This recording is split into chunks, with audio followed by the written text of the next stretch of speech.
apoyo y siempre la coordinación y la suma de esfuerzos de la presidenta de la Junta de Coordinación Política, la diputada Irma Tirado, por recibirnos esta tarde en las instalaciones del Honorable Congreso del Estado, la licenciada Lorena Cruz, quien a través del Coordinador de Asuntos Jurídicos de IMujeres del maestro Pablo Navarrete, a quien le agradecemos su disposición y sobre todo el permitir a las áreas de la Auditoría Superior del Estado, de la parte jurídica dentro del Congreso, pues es un honor llevar a cabo esta actividad en el marco de la medida tercera de la Declaratoria de Alerta de Violencia de Género, la cual especifica la formación para funcionarias, para funcionarios con lenguaje incluyente. El objetivo de esta capacitación es divulgar lo que es el lenguaje incluyente y cómo contribuye a la construcción de una sociedad igualitaria, así como el fomento de la cultura del respeto y la no violencia hacia las mujeres. Cómo redactar, cómo crear normas jurídicas con lenguaje incluyente, cómo determinar reglas sin repetir el pronombre él, las o los, las funcionarias y los funcionarios, por decir el funcionariado. Cómo usar los artículos, el uso de abstractos, entre otras cuestiones lingüísticas. Considero que el maestro Pablo Navarrete es un excelente funcionario, es un gran aliado del gobierno del estado de Sinaloa, de los tres poderes, el legislativo, el judicial y el ejecutivo, y sobre todo es un hombre profesional, con experiencia, comprometido con el tema de la igualdad a nivel nacional y que hoy nos honra con su visita al estado de Sinaloa. Tuvimos una reunión con organismos de la sociedad civil, socializando algunas reformas en cuanto al tema de la alerta de violencia de género, donde la participación en conjunta con el Poder Legislativo, decirles que desde el Instituto Sinaloense de las Mujeres, como órgano encargado de vigilar la política pública de la materia en cuanto a las mujeres, a las niñas sinaloenses, estamos en un esfuerzo constante, en un trabajo cotidiano, día a día. Ese ha sido el encargo del gobernador del estado, Quirino Ordaz Coppel, y a la par de seguir trabajando en esta suma de esfuerzos, en ese trabajo de coordinación, en ese trabajo en equipo, donde cada una y cada uno tenemos que aportar nuestro mayor empeño en las tareas cotidianas a beneficio de las mujeres y de las niñas sinaloenses. Nuevamente, diputada Irma Tirado, felicitar todo el enorme trabajo, la enorme labor que se viene haciendo desde el Poder Legislativo en esta suma de esfuerzos y seguir avanzando en esta coordinación entre los tres niveles de gobierno, el federal, el estatal y los municipios, junto con los tres poderes, y que por un mejor Sinaloa sigamos avanzando, sigamos caminando, todas y todos unidos. Muchas gracias.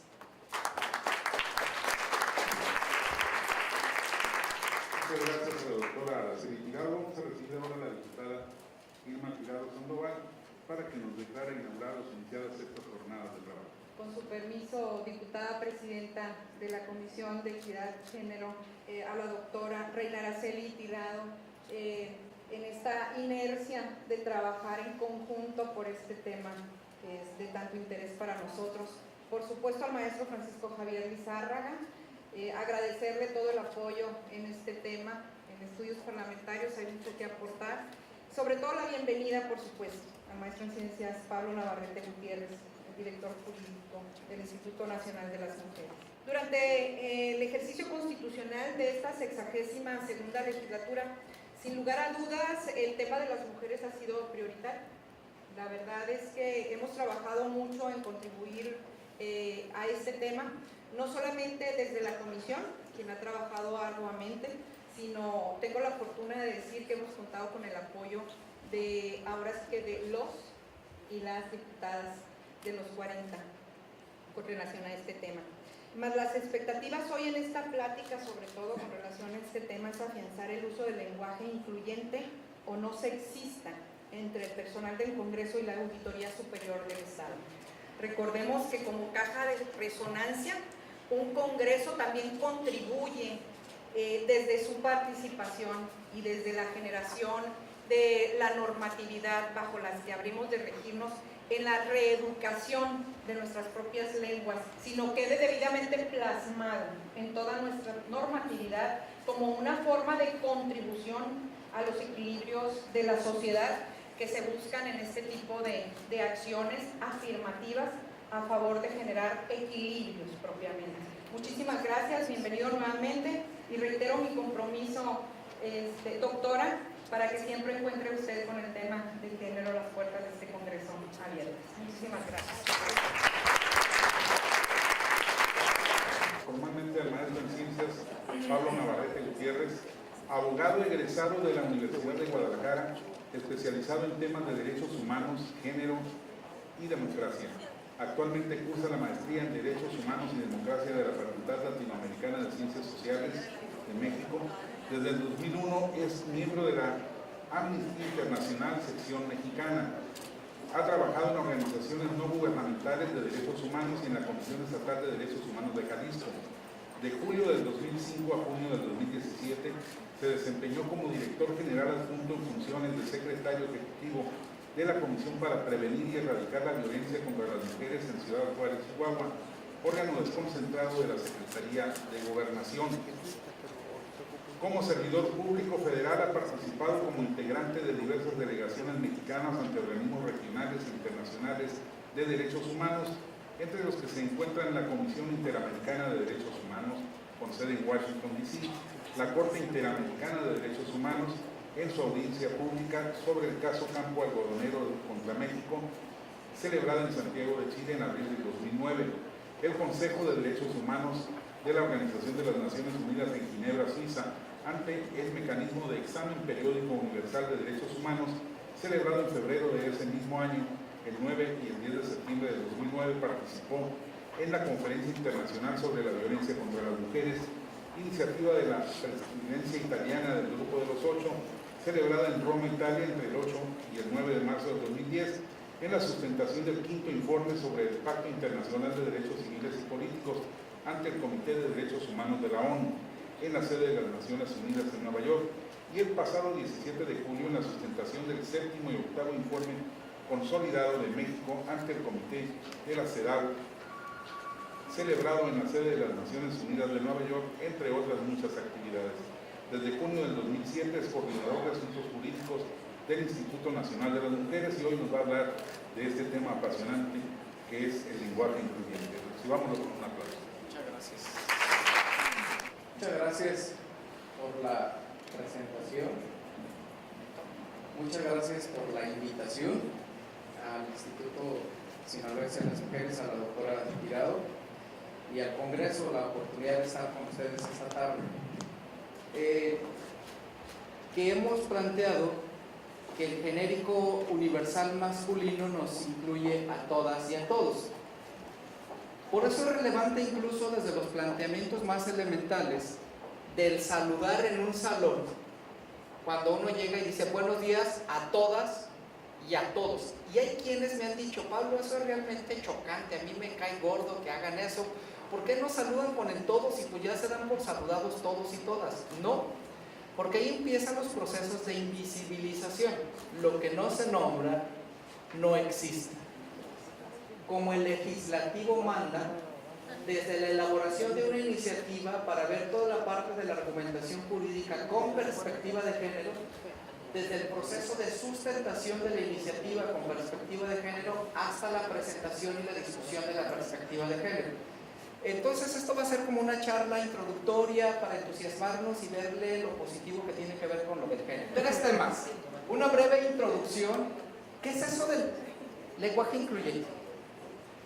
¿Por qué es importante?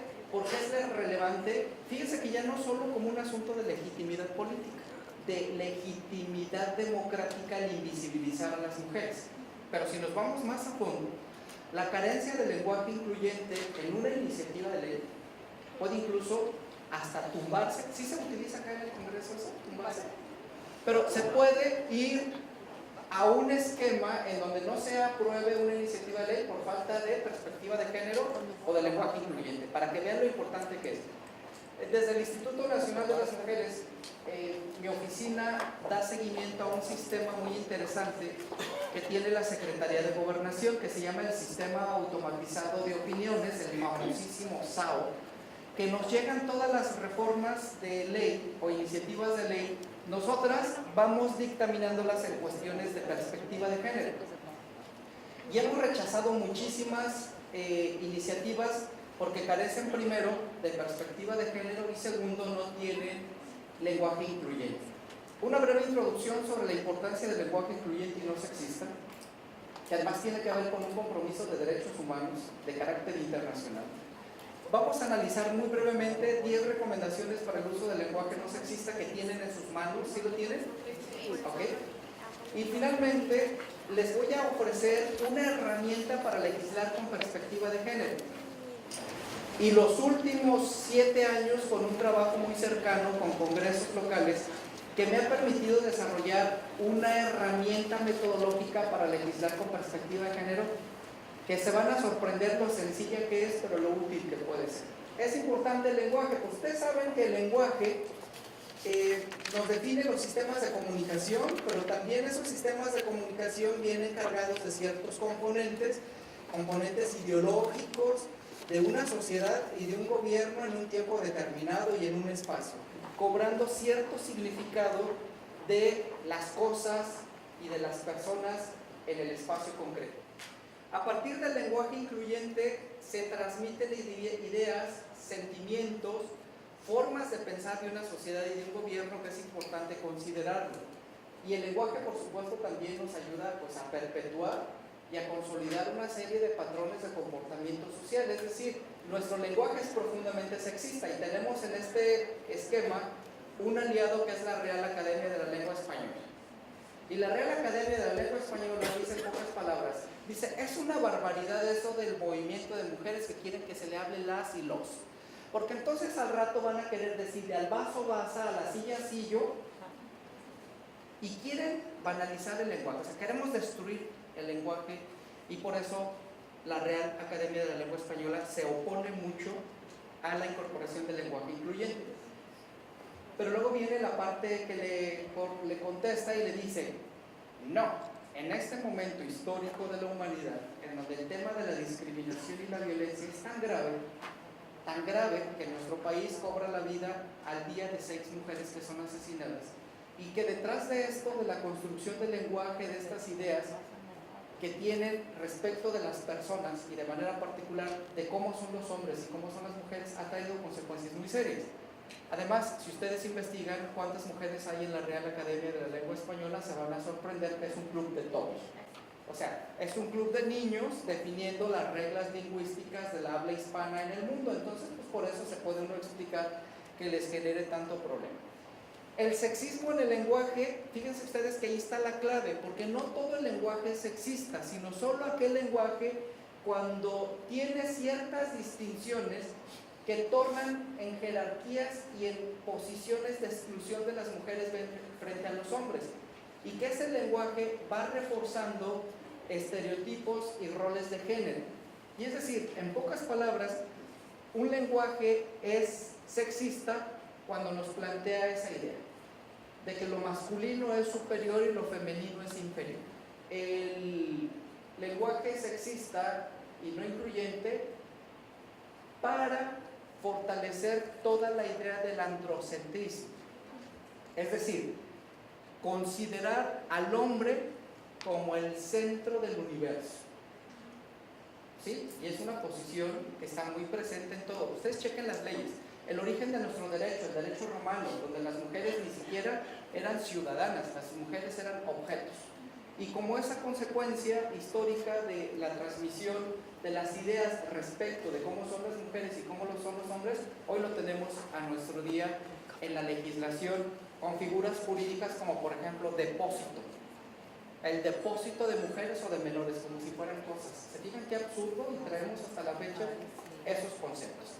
El androcentrismo, entonces, es esta palabra de griego que lo conocen ustedes el concepto, nos habla de la idea de la supremacía y de la prevalencia de los hombres frente al resto de las cosas. Y cuando me refiero a los hombres, no me refiero que se incorporen también a las mujeres, sino al hombre masculino, al ser humano sexuado hombre, tiene consecuencias muy serias, porque justifica la desigualdad de género. Hace 100 años que tenemos una constitución en la que el artículo 32 y 33 habla de los derechos políticos, y ahí dice que son derechos de los ciudadanos votar y ser votados y una serie de prerrogativas. Pero justo se utilizó el que no decía hay mujeres para que no se les permitiera votar. Hasta hace poquito las mujeres pueden votar, y cuando digo poquito es hace apenas 64 años, pero también el androcentrismo tiene un problema muy serio. Refuerzan roles y estereotipos de género. ¿Qué son los roles? Son las tareas, las actividades que se les asignan a las mujeres o a los hombres de acuerdo a su sexo. Es decir, quienes nacen mujeres se les asigna una actividad de tareas domésticas, ¿sí? De cuidado. Quienes nacimos hombres se nos asignan otras tareas fundamentalmente de cuidado. Y los estereotipos, que son otro de los elementos muy dañinos que trae como consecuencia el androcentrismo. Pero los estereotipos es algo mucho más fuerte, es decir, son las creencias de cómo creemos que deben comportarse las mujeres y los hombres. Un estereotipo de género es que las mujeres son más sentimentales, que las mujeres son más sensibles, que las mujeres son más débiles, lloronas, que los hombres ¿qué? Que los hombres no coordinan. A ver, estereotipos de género de los hombres, protectores, machos, toscos, feos, fuertes, fornidos y con cuadritos en el abdomen.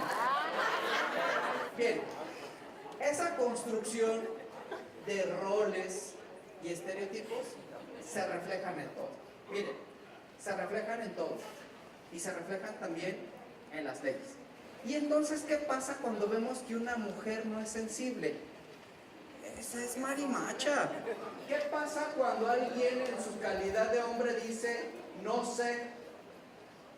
No están grabando, ¿verdad? No. Estos estereotipos se manifiestan y se reflejan a la hora que legislamos y a la hora que presentamos una iniciativa. Una iniciativa de guarderías en donde nada tiene que ver los hombres. ¿Por qué los hombres no tendremos injerencia en el asunto de guarderías? ¿No? Por ejemplo, una reforma en temas de cuidados. Solo las mujeres. ¿Por qué no los hombres? O sea, ¿se fijan cómo desde esa construcción vamos teniendo un fortalecimiento de roles y estereotipos de género? Y esos roles y estereotipos de género, pues ya lo dijimos, aquí nos plantean definitivamente la idea de que las mujeres, por designio natural, histórico y así de planetario, están destinadas a la maternidad, a las cuestiones del cuidado. ¿Y qué pasa el día que las mujeres dicen, yo no quiero ser madre? Y déjenme decirles, hay muchas mujeres ya en etapa madura que sufren mucho porque no son madres. De verdad, yo he visto a muchas amigas que sufren y dicen, se te está yendo la posibilidad de ser madre. Le digo, pero no estás obligada a ser madre, pero los designios sociales son tan fuertes y la presión familiar de que tengas que ser madre. Termino la idea. Respeto a quienes crean en el matrimonio y creo yo en la institución del matrimonio. Lo que también digo es que el matrimonio se ha utilizado como un instrumento de control y sometimiento a las mujeres. Esa es la idea. A ver, termino la idea. Y se ha vuelto, lo dice Marcela Lagarde en su libro, en uno de los grandes cautiverios de las mujeres, porque ¿saben qué hemos hecho? Hemos idealizado el matrimonio. Hemos idealizado el matrimonio y el matrimonio ha sido el espacio de sometimiento por naturaleza de la cultura patriarcal, machista y misógina, en donde se imponen controles, en donde se impone la fidelidad, pero yo no la ejerzo, en donde tú te vas a quedar a cuidar a mis hijos y yo mientras me voy de parranda. Es decir, hay todo un proceso. Entiendo que hay quienes crean en la otra parte, entiendo. Ahora, ¿qué es el matrimonio? Es un contrato, compañeros. Es un contrato. Jurídicamente es un contrato. en donde yo decido juntarme con alguien y antes te decían, ¿cuál era el fin del matrimonio y la procreación? Discúlpenme, no necesariamente tiene que ser la procreación. Es el autocuidado, el que nos estemos compartiendo un proyecto de vida juntos, donde puede haber hijos, no puede haber hijos, es decir, hay que buscar en su justa dimensión, y ahí empiezan los procesos de desmitificación, porque si entonces tenemos una idea romántica del amor, vamos a querer que todavía sigan leyendo la epístola de Melchor Ocampo, que era una barbaridad que hicieran eso, abnegada, sumisa, yo cuido, yo recibo, sí, amor, lo que tú digas. Hay una corriente muy fuerte en el país de hacer el divorcio insaculado, es decir, no debe de haber ninguna causa para que, no debes de acreditar ninguna causa. Tu causa suficiente para terminar con el matrimonio es tu voluntad de terminar con el matrimonio. ¿Por qué el Estado te impone esa obligación? ¿Se fijan qué absurdo es? De verdad, yo con todo respeto, y no es que no crea en el amor, porque siempre me voltean a decir, no, creo en el amor y en el matrimonio, pero no. Y sé que hay cosas bien bonitas en el matrimonio, sé también que hay cosas horribles que se dan en los matrimonios, pero es lo que yo quiero que planteemos, a desmitificar esos pensamientos tradicionales justo por los roles y los estereotipos de género. Y miren, les voy a dar otro elemento para el escándalo público esta tarde ya con hambre. El amor, no solo el matrimonio, el amor ha sido el opio de las mujeres como la religión de las masas, y no lo dice Pablo Navarrete. Chequen a Kate Millett, una feminista que acaba de fallecer hace un mes. Ella dijo, con el amor a las mujeres las hacen hacer todo, con el supuesto amor. Chequen la parte de la reflexión académica que hace Kate Millett. Es bien interesante. Se les enseña, bajo los roles y estereotipos de género, que por amor puedes conceder todo. Chequen a Kate Millett, yo les invito a que la chequen. Compañero, fíjate bien. Aquí lo interesante, desde el análisis de la perspectiva de género, son las causas y las consecuencias. Es decir, se utiliza el amor para enamorarlas, para llevárselas y explotarlas sexualmente. Así tenemos 3.500 casos de chicas explotadas sexualmente por víctimas, por tratantes, porque se van por la creencia del amor, y además yo no las culpo a ellas. ¿Saben a quién deberíamos de demandar? A Disney, a Disneylandia,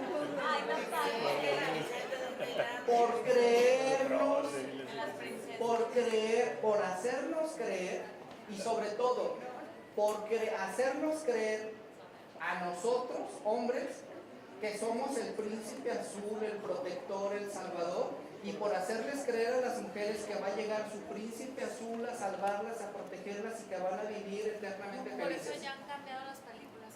Hay un proceso de cambio muy importante. Cierro esta parte del ejemplo y ahorita les doy la palabra porque hay un compañero allá atrás que quiere Yo a lo que voy, yo no conozco en mis 27 años de vida un hombre que se emocione porque se va a casar un amigo de él. O sea, yo veo a las mujeres se emocionan, lloran y todo, ¿no? Yo el hombre yo no lo conozco. Y le damos el peso, de hecho, o sea, por eso realmente yo creo que el que se hombre no se casa. Yo tengo muchos amigos que ya se casaron y ya los perdí, ya no saben porque ya no se perdí. Si yo estoy sufriendo, celosa y la ciencia, yo soy pecado con su decisión. Yo realmente noto que en esos tiempos, sí, la mujer es la que manda ahí en las casas. En todos lados, aquí se llama hay otro que Aladín es un ejemplo claro de eso. Ni lo conocía, se fue con él acá en la alfombra. Ahí se ve en un minuto, se la llevó. Ya no la regresó. Miren, parece banal lo que estamos discutiendo, pero no es banal. Tiene mucha profundidad. Por eso lo que dice el compañero es bien importante. ¿Creen en el matrimonio? Qué bueno que crean en el matrimonio.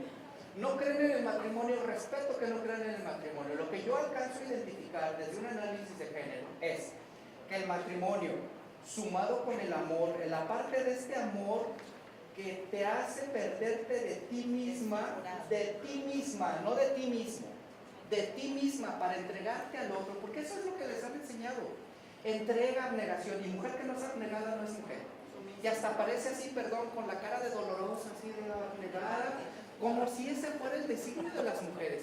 Eso es un problema de estereotipos de género fuerte, que se refleja en las normas, que se refleja en los comportamientos sociales. Y las leyes están hechas así para sancionar a las mujeres con mayor severidad por sus razones de género. Y tú dirás, también nosotros amamos y nos apendejamos. Sí es cierto, compañero. Sí es cierto. Mucho mayor. Pero esta parte no tiene, fíjense bien, en un análisis de género, no tiene las mismas causas ni las mismas consecuencias. Porque tú tienes una posición que yo tengo y que él comparte. ¿Sabes cuál es? Poder. El poder que nos da entre las hombres. Esa es la gran diferencia. A ver, es que eso es un tema muy amplio y muy complejo, ¿no? En mi casa son 8 mujeres. 8 mujeres y 5 hombres. En mi casa existió el matriarcado. Entonces nosotros tenemos la costumbre, por tradición o porque lo mamamos, o como quieras llamarle, de que en mi casa lo que mi mamá decía era lo que se hacía, ¿no? Como quiera llamarle, pero mi mamá era la que dominaba el tema ahí, ¿no? Entonces, de hecho, desde que yo nací, pues yo traigo una idea de que a la mujer se le respeta, ¿no? Pues de nacimiento, ¿no? A la mujer se le respeta, a la mujer se le quiere, a la mujer se le ama, ¿no? Entonces, ahorita tú estás hablando de un andro, ¿quién sabe qué hay? Ok, y si le cambias el nombre y le pones el nombre de la mujer, ¿por qué tienes que hablar del tema de que el hombre y el hombre? En mi casa yo siempre mi mamá fue la que era el centrismo de mi mamá, pues. Porque eres la excepción, amigo. Su caso es la excepción. Gracias a Dios. A ver, ¿por qué no? A ver, ¿por qué no? A ver, es que el caso que él plantea dice que su casa mandaba a su mamá. O sea, que en realidad todo giraba en torno a su mamá. Esa es una excepción. La regla es que no solo los hogares, la cultura, las religiones, las leyes, las sociedades se rigen por una visión androcentrista. Es decir, quien está en el centro de la definición de esos modelos ha sido el hombre, excepcionalmente las mujeres, por supuesto, pero justo lo que estamos cuestionando es por qué tiene que ser la figura del androcentrismo la regla del comportamiento social, cultural, religioso, político, porque es una visión de una parte de la sociedad que la hemos impuesto a partir de la fuerza. Miren, utilizando muchas herramientas. Yo los invito a que lean el libro de Marcela Lagarde, que habla de los cautiverios de las mujeres, y ella habla de muchos cautiverios. Dice, uno de ellos es el matrimonio. Yo comparto, un cautiverio de las mujeres es el matrimonio. Eso es lo que quiero que demos elementos de reflexión y análisis, porque esto nos va a ayudar a tener el elemento argumentativo luego cuando tengamos una iniciativa y que alcancemos a ver, ¿esto tiene un componente machista y misógino o no lo tiene? ¿Está reforzando un elemento de discriminación y violencia contra las mujeres o está ayudando a emancipar a las mujeres de una situación de violencia? Esa es la intención. No creo que tengo intención de generar un debate que no me va a llevar a ningún lugar. Lo que quiero es que salgamos de aquí con la reflexión y con los acuerdos de cómo el componente del género nos puede ayudar a hacer iniciativas incluso mucho más sólidas. Que si hay, ¿por qué vienen y hablan nada más de las mujeres en vez de los hombres? Como dice usted, es más el porcentaje en el que el caso es el opuesto, y aparte generalmente con la mujer se da esa imposición, como lo decía aquí el maestro, porque hay un estereotipo. Por ejemplo, la mujer es de que no lava la loza, no cuida a los niños, los trae todos cochinos. ¿Por qué? Porque es mujer y a ella le tocaba hacerlo. Así lo piensan. En cambio, cuando pudiera ser que en ese caso fuera al revés, que ella tuviera, no es un matriarcado, sino que están cumpliendo ambos con las funciones que cada quien le toca, porque el hogar es una responsabilidad de los dos, no de una sola persona. Hay hasta una reflexión sobre una suegra que dice, no, a mi hija le tocó esposo se levanta en la noche a darle de comer al niño, la lleva de vacaciones cada año, le ayuda a hacer la comida, no sé qué, le ayuda, ¿no? Cuando es una obligación. Y dice, ¿y a tu hijo? No, a mi hijo le fue súper mal, la mujer ni le hace la comida, la tiene que hacer, él se tiene que levantar al niño a darle. O sea, porque son perspectivas diferentes y es por eso que esta plática y las políticas que se han estado implementando van en búsqueda de acabar con ese estereotipo de que por ser mujer le toque o tenga que, sino que sea una responsabilidad ya de hombre y mujer con roles distintos. Se me hace que todo recae en el tipo de educación que te den ese chico. O sea, yo nací en una familia donde soy la única mujer, hija y nietos, y estoy rodeada de puro hombre.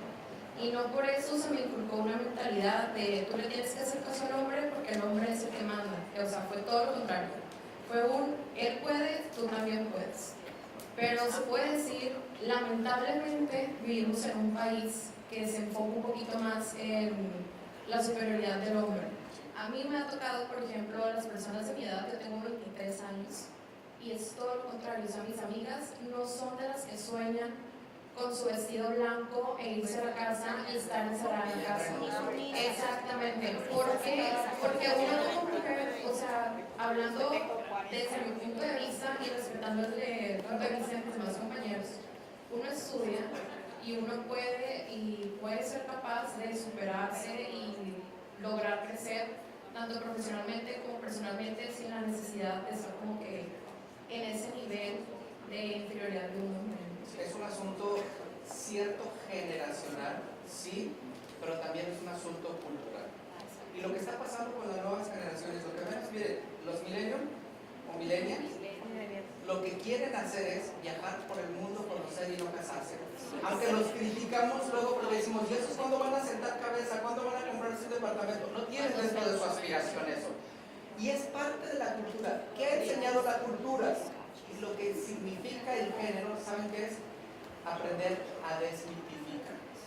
Ese es el primer paso, compañeros. Desmitificar para poder reflexionar y profundizar. Compañero, gracias por tu comentario.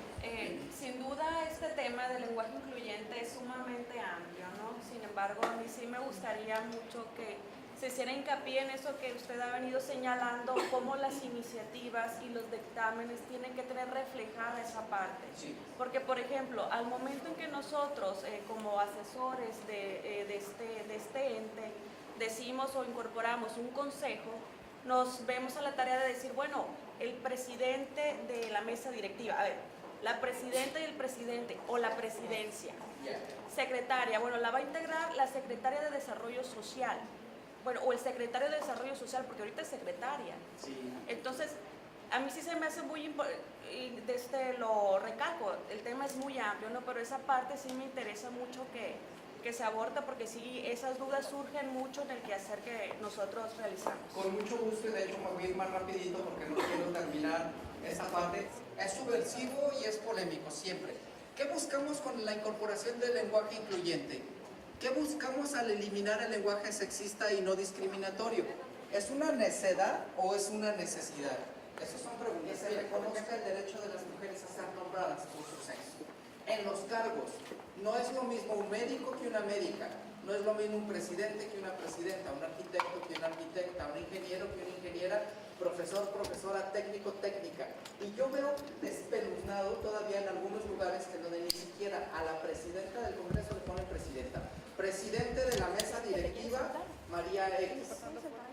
¿Por qué no le ponen presidenta? ¿Por qué no reconocen que detrás de ese cargo primero está una mujer? Pero porque lo que tú estás haciendo es banalizándolo, ¿no? Es decir, así como yo se los decía hace rato, cuando se intenta banalizar, cuando quieres mantener un status quo de las cosas, si tú crees que el presidente, que la E incorpora las A's, es un asunto que yo respeto, para mí no. Y si tú dices que tu único argumento es porque así lo dice la Real Academia de la Lengua Española, ¿quién dice las reglas aquí? El lenguaje ¿Qué registro incluyente tan no implica un desacato de la norma. Si hay quien presenta en su lógica, en su argumentación, que cambiar una A por una E o una O implica quebranto a la norma, están en un error conceptual muy grave. Porque entonces aquí viene el principio jurídico de lo que tú estás planteando. Detrás de eso hay un concepto de discriminación, y hay muchas formas de discriminación contra las mujeres. Y me estoy yendo a un concepto de un instrumento internacional que es el más importante de las mujeres, la CEDAW, la Convención para la Eliminación de todas las formas de discriminación contra la mujer. Y dice la CEDAW que es distinción contra la mujer, y por favor les suplico que no me cuestionen porque hay un concepto de discriminación contra la mujer, porque bueno, ya no voy a poder dar muchos argumentos. Ese es el concepto jurídico que dice, denota toda distinción, exclusión o restricción basada en el sexo, fíjense lo que dice el concepto, que tenga por objeto o por resultado menoscabar o anular el reconocimiento, goce o ejercicio por la mujer de sus derechos. En pocas palabras, este concepto de discriminación, concepto jurídico que ha sido recogido por las normas nacionales, plantea dos o tres formas de discriminación. La discriminación por objeto, ¿cuál es? Aquella que tiene la intención directa de discriminar a las mujeres, es decir, una restricción desde la ley o desde las políticas públicas. Por ejemplo, la restricción que existe a las mujeres divorciadas de casarse y les imponen una espera de 300 días para contraer nuevas nupcias. Es un principio discriminatorio. Tú estarás o no de acuerdo, pero es una discriminación porque la distinción la hace para las mujeres, no para los hombres. ¿Sí? Ahí vamos. Vámonos poniendo de acuerdo con esas partes. Luego dice, discriminación por resultado. También discriminas por la aplicación de una norma. Es decir, que puede ser que tu ley no sea discriminatoria, pero a la hora que se aplica le genera un menoscabo a las mujeres al ejercicio de sus derechos. Pero luego también tenemos la discriminación cruzada o múltiple. Es decir, que en un caso podemos tener a una mujer indígena, pobre, con alguna discapacidad, ya les llevo 4 condicionantes de tú debes de considerarla en tu iniciativa o en tu ejercicio legislativo para considerar cuál es tu población objeto. Ahorita voy a profundizar sobre esto. Es decir, compañeras y compañeros, el tema del lenguaje incluyente y no sexista tiene una base jurídica y normativa. No es de verdad una necedad.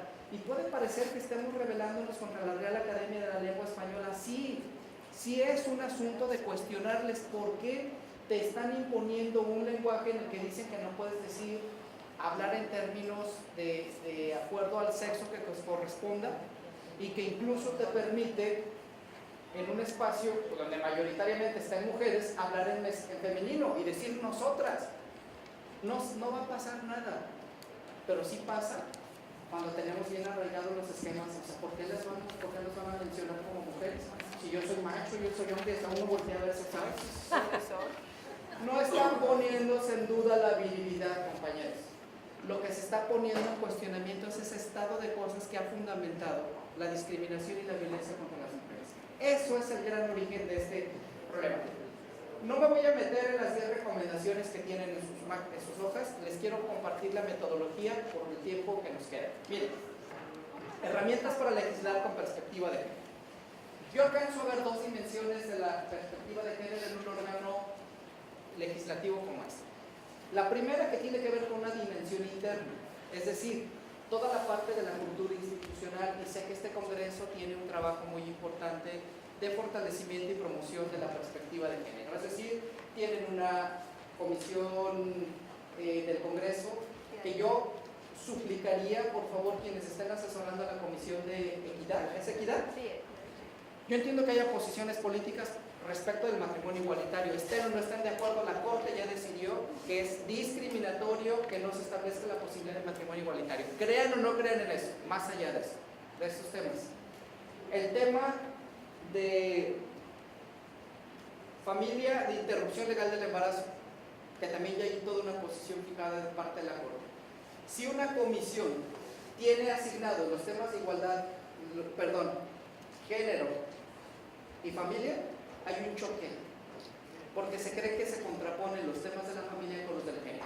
Entonces, denle otra a alguien más, pásenle la comisión de género y que las de familia, y que la que asume los temas de género de igualdad los asuma con toda la autonomía sin que esté ligado con esos temas. Porque luego, se los voy a decir con toda claridad, como norteño adoptivo por estos minutos, se utilizan temas de la familia para ponerle freno a los derechos de las mujeres. Y siempre el argumento es, el interés superior de la infancia. El interés superior de la infancia se llama el dique para los derechos de las mujeres, siempre, siempre. Entonces, si no hay un deslinde de las comisiones, va a ser difícil generar. Y entonces también hay una parte importante en la dimensión sustantiva de un poder legislativo a la hora que se incorpora la perspectiva de género, y que tiene que ver con tres procesos que son muy importantes del trabajo legislativo que ustedes hacen: creación de normas, modificación de normas y derogación de normas. Y esos elementos tienen que estar presentes a la hora del análisis jurídico que ustedes hacen. ¿Y por qué es importante ese análisis jurídico? Porque detrás de esa tarea de modificación, de creación o de derogación de normas, están implícitas las 4 obligaciones en materia de derechos humanos, que son respetar, proteger, garantizar y promover los derechos humanos. Y si lo alcanzan a ver en la pantalla, viene incluso con la implicación legislativa. En el ámbito internacional estamos obligados a hacer todas las modificaciones a las normas para justo garantizar la vigencia plena de los derechos humanos de las mujeres.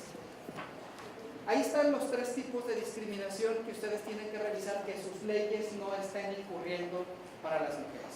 Es la discriminación por objeto, que ya dijimos que es la directa, la discriminación por resultado, o que es la indirecta, y también tenemos la discriminación cruzada o múltiple. Es decir, hay que identificar en los procesos legislativos a qué tipo de población nos estamos enfrentando. En el caso particular de las mujeres, es una mujer, es pobre, es una mujer indígena, tenemos 3 condicionantes de vulnerabilidad y de discriminación. Bien, hay que empezar por cuidar desde los títulos de las leyes. En México tenemos una costumbre espantosa que en el título de la ley queremos decir todo.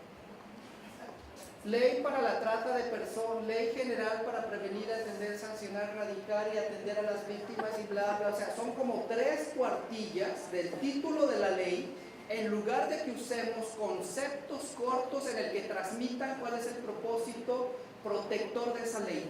Por favor, no recurran a ese tipo de prácticas, compañeros. El título de la ley tiene que decir el objeto y fin, punto. No cómo ni quiénes, porque de verdad voy a buscarles, si tengo la oportunidad y me lo permiten, regresar al tallercito ya arrastrando el lápiz con las iniciativas. Les voy a buscar los estados que tienen las 3 denominaciones de leyes más largas de todo el país.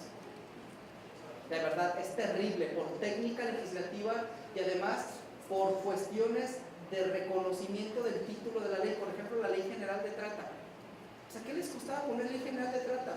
Ley General contra la trata de personas, punto. Pero le ponen toda una serie de adjetivos larguísimos, larguísimos ahí. Segundo, hay que cuidar mucho la parte del objeto y fin de las leyes. ¿Cuál es el objeto que tiene la ley y cuál es el fin que vamos a cumplir con esa ley? Y sobre todo, analizar el impacto diferenciado que tienen las normas. Las normas siempre tienen un impacto diferenciado sobre las mujeres en particular. Y entonces también luego viene ya el segundo elemento que tiene que ver con la redacción de las leyes. Por ejemplo, yo eché un vistazo cuando estaba preparando esta presentación. Ustedes tienen que verificar 2 leyes que alcancé a ver. Hay muchas más, por ejemplo, Ley de los Trabajadores. Y ustedes dirían, Pablo, realmente estás bien mal, desgraciado, ya veniste a decir que no crees en el matrimonio y todavía vienes a cuestionar nuestra ley. Entonces, ¿cómo le podríamos arreglar ese título? Ley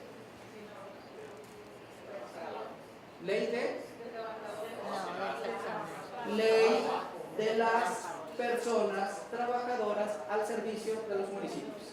Anteponemos la calidad de personas y luego le damos la categoría normativa que queremos regular. ¿Se fijan qué fácil? Ley de los trabajadores es masculinizante, solo habla de los hombres trabajadores. Y luego viene Ley de las personas trabajadoras al servicio de los municipios. ¿Sí? Luego, tienen una ley de aranceles para los abogados del Estado. Las mujeres abogadas pueden cobrar lo que quieran. Esa ley no la tienen. Pueden cobrar lo que quieran. ¿Cómo podremos arreglar el título de esa ley? Ley de los aranceles para los abogados y las abogadas del Estado de Sinaloa. Ahí sí se admite el doble uso, porque también hay abogadas, ¿no? Sí. Ah, sí, también hay abogadas. Claro que sí. A ver, ¿cómo se ha resuelto voy a pasar rapidísimo a compartirles algunas experiencias. ¿Cómo se ha medio resuelto el tema de la incorporación de la perspectiva de género desde las normas? Miren, en Jalisco hicieron algo que no deben de hacer ustedes, por favor. En Jalisco a alguien se le ocurrió, presentó una iniciativa al artículo 2 del Código Civil que dice, fíjese la perla que dice ese artículo, cuando en este código o en otras leyes del Estado se usa el genérico masculino por efecto gramatical, es decir, están justificados, no lo vamos a cambiar, pero cuando diga, se considerará que las normas son aplicables tanto al varón. ¿De dónde sacaron varón? ¿Por qué no le pusieron hombre? ¿Se fijan? Como una disque fórmula para resolver un problema de incorporación de perspectiva de género, como dicen en mi pueblo, fue peor. O sea, fue peor de verdad. O sea, utilizan, dicen, cuando haga uso genérico masculino por efecto gramatical, se considerará que las normas son aplicables para el varón, como lo dice el artículo 4 constitucional, que es discriminatorio ese concepto de varón, como a la mujer, salvo disposición expresa en contrario. Por favor, no hagan eso. Porque cuando les dijimos, ustedes tienen que armonizar su legislación con perspectiva de género, sacaron esta perla de artículo y dije, no, pues comprobado de que están discriminando. O sea, y su propio proceso de modificación de la norma nos comprobó que hay un comportamiento institucional de discriminación de las mujeres. ¿Se fijan? Bien. Por favor, tampoco les suplico. Y si alguien tiene un problema de esto, nos podemos ir a tomar 3 botellas de tequila. No reduzcan la perspectiva de género a las y los. Miren, hace un mes que rechazamos una iniciativa de ley que nos mandaron de una institución muy importante, que no voy a decir su nombre. No. ¿Sabes qué hicieron? Bajaron la ley en Word y le pusieron buscar. Y todo lo que dijera las, adelante le agregaron, no, todo lo que dijera los, adelante le agregaron y los. Las y los. Y yo decía, esto es terrorífico desde el punto de vista legislativo. Deberían de utilizar los azotes y los malos tratos contra el que hizo eso. ¿Qué pasó con la de... No se crea. No, el asunto es gravísimo porque lo que hacen es nuevamente banalizar. Eso no es incorporar la perspectiva de género, compañeras y compañeros. Eso es irnos por la parte más simplista, que creemos que incorporar las y los, ya eso va a ser legislar con perspectiva de género. Bien, hay 2 herramientas que les quiero compartir y que se las voy a dejar para que se la lleven como reflexión. La primera tiene que ser con una herramienta de pasar por el tamiz de género y de derechos humanos las normas. Esto es muy fácil, ustedes lo hacen, agarran los dispositivos constitucionales y ustedes ubican, mi norma es contradictoria con esta norma, no pasa. Mi norma, mi propuesta de norma es congruente, coherente, desarrolla un derecho creado aquí, sí pasa. Entonces ese es un proceso bien interesante que se hace, pero insisto, es un ejercicio que nos requiere mucho más tiempo y con iniciativa en mano para poder hacer ese proceso de pasar por el tamiz de género y de derechos humanos las iniciativas de ley. Y entonces ya nuestro referente no solo son dispositivos constitucionales, también son instrumentos internacionales, porque recuerden que como órgano del Estado estamos obligados a hacer control difuso de constitucionalidad y de convencionalidad. ¿Sí? Y eso es algo muy importante, es decir, tenemos que verificar que nuestro dispositivo jurídico que queremos sacar, modificar, sobre todo crear o modificar, no se contraponga con la Constitución, pero también a la par de eso tenemos que hacer revisión con otros instrumentos internacionales de derechos humanos, de tal suerte que si se contrapone con uno de esos principios, pues nuestra iniciativa sencillamente no va a pasar. Y el tema de la prueba de la inversión, ese es el que les decía que en estos años hemos desarrollado y que es una herramienta súper práctica y súper sencilla. Ahorita se las voy a explicar. Estos son algunos ejemplos de leyes que tienen dispositivos que discriminan de manera directa, que estaríamos hablando de una discriminación por objeto. Por ejemplo, en el tema del matrimonio, uno de los impedimentos para contraer matrimonio que persiste todavía en 3 estados de la República en nuestro país es el de el padecimiento de SIDA o de VIH, que eso es una barbaridad que la legislación lo establezca, porque si yo quiero casarme con alguien que viva con VIH o SIDA, el Estado no me puede limitar o impedir, pero las barbaridades como ese artículo que es el Código Civil del Estado de México, que dice que la impotencia incurable para la cópula. ¿Qué le hace el Estado por los que no podemos? ¿Por qué se meten con nosotros? Si yo quiero casarme. La impotencia incurable para la cópula. Directora del Instituto de las Mujeres de Culiacán.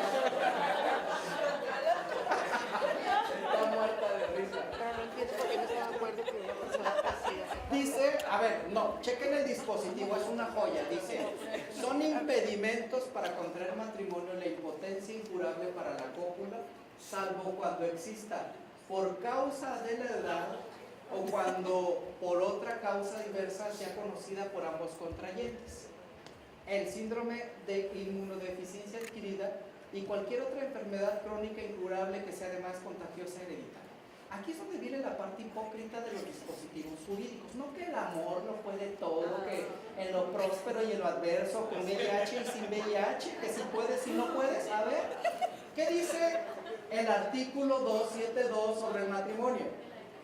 Fíjense, dice, ese es un dispositivo que habla de la disolución del matrimonio. Dice, el divorcio, solo para ponerles el ejemplo de lo que hablamos hace rato, dice, el divorcio disuelve el matrimonio y deja a los que fueron cónyuges en actitud de contraer otro. Eso dice el Código de Chihuahua.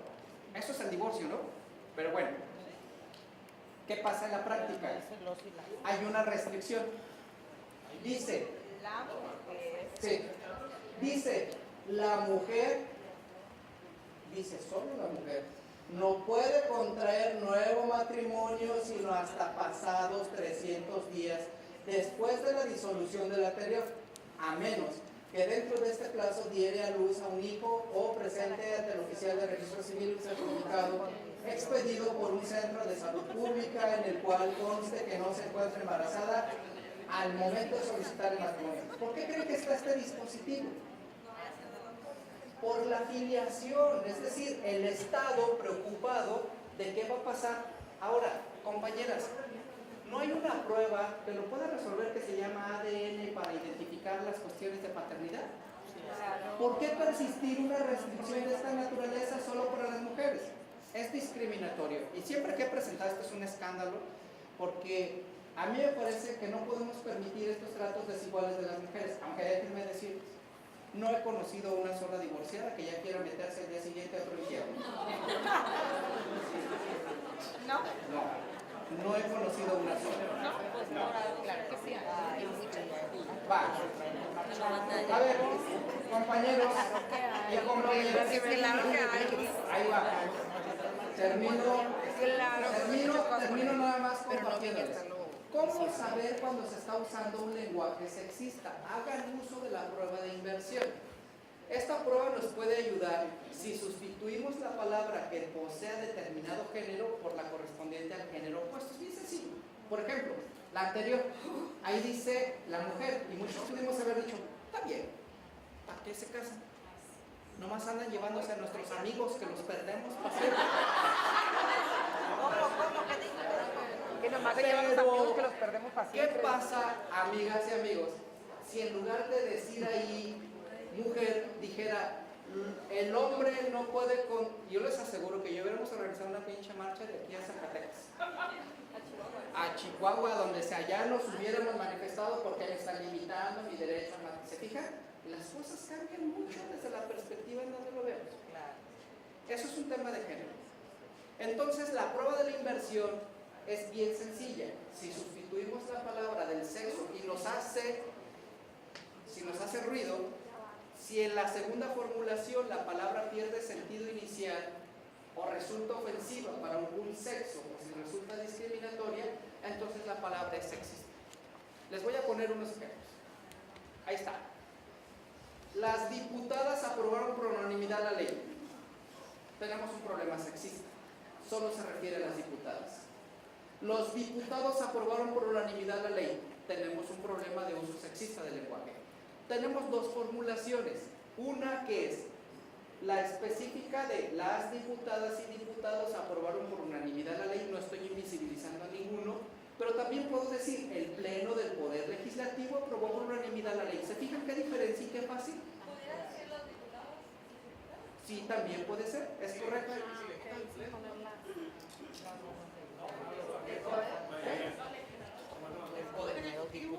A ver, vientos, así me gusta, mira, un hijo de él, matriarcado de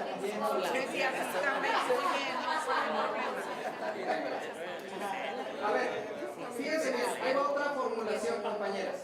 Dice, durante la gira de trabajo del licenciado Juan Pérez Rodríguez, presidente municipal de, lo acompañó su distinguida esposa Rosita de Rodríguez.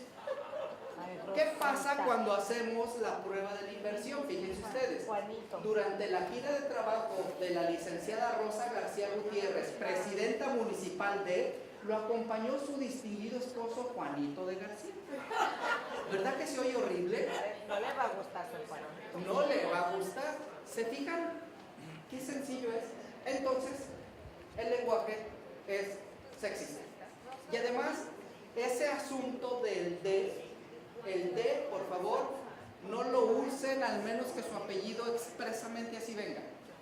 No son la señora de Chinconcuá, son la señora de ustedes. Así empiezan los procesos de empoderamiento, compañeras. No son de nadie ni le pertenecen a nadie, son solo ustedes y para ustedes.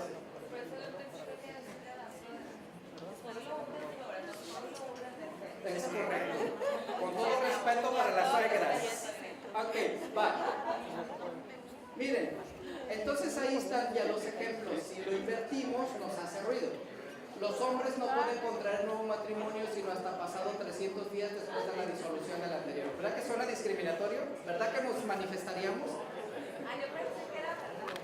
No. Ok, va otro. Dice,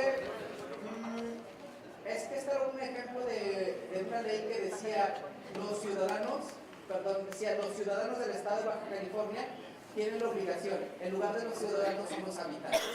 ¿Se fijan? Hay siempre, tenemos un lenguaje muy rico y podemos hacer uso de él. Entonces, en conclusión, tenemos que pasar la prueba también, una tercera prueba que es la de los roles y los estereotipos de género. Nuestra ley refuerza roles. ¿Qué son los roles? Las actividades que tienen que realizar las mujeres de acuerdo a su sexo. ¿Qué son los estereotipos? Son las creencias de cómo deben comportarse las mujeres. Supera eso, por ejemplo, no son leyes que hablen de que los hombres son proveedores y mujeres cuidadoras.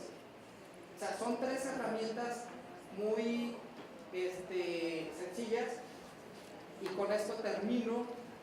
Fue una charla introductoria, espero que los haya incomodado porque ese es el primer ejemplo de que sirvió de algo. Muchísimas gracias.